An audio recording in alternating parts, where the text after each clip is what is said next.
La palabra clave para entender la vulnerabilidad es la palabra amenaza. La vulnerabilidad siempre tiene relación con algún tipo de amenaza. Las amenazas pueden ser de origen físico, como una inundación, un terremoto, una sequía, una erupción volcánica, o también puede ser una enfermedad como la pandemia que estamos padeciendo. Pero hay amenazas más de origen humano, como la contaminación, los accidentes, las hambrunas, la pérdida de empleo y hasta la represión política. Una persona, una comunidad o un país es vulnerable ante una amenaza si está en riesgo de tener pérdidas, ya sea en su salud, en sus ingresos, en sus propiedades o la pérdida misma de vidas. Hay niveles de vulnerabilidad que tienen que ver con el tipo de amenaza, pero sobre todo con las condiciones de vida de la persona, de la comunidad o de ese país. La vulnerabilidad se define por la capacidad de prevenir, de resistir o de recuperarse ante una amenaza.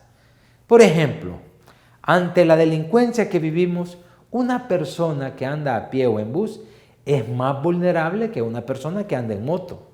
Y esta es más vulnerable que otra que anda en su propio vehículo.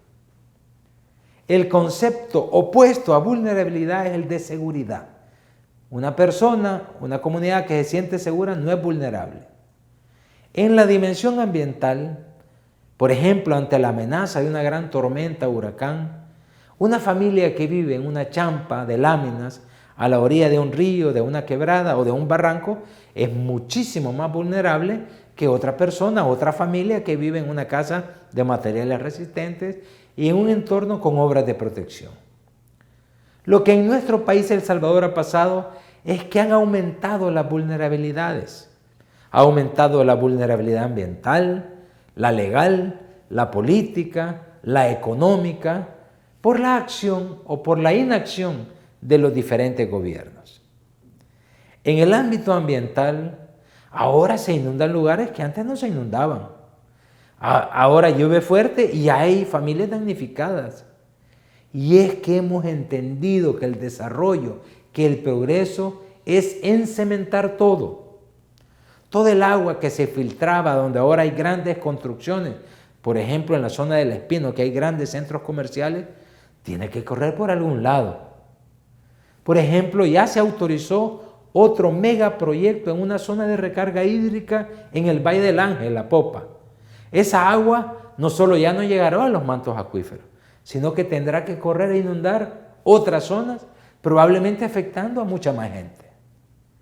Por eso se dice que hoy en nuestro país el 85% del territorio es vulnerable y el 95% de la población está expuesta a algún tipo de vulnerabilidad. Es decir, casi todo el territorio es vulnerable y casi todos y todas estamos expuestos a sufrir algún tipo de daño por alguna amenaza. Esto es lo que ha provocado entender el progreso y destruir el medio ambiente. Y parece que esto no se ha entendido todavía en nuestro país.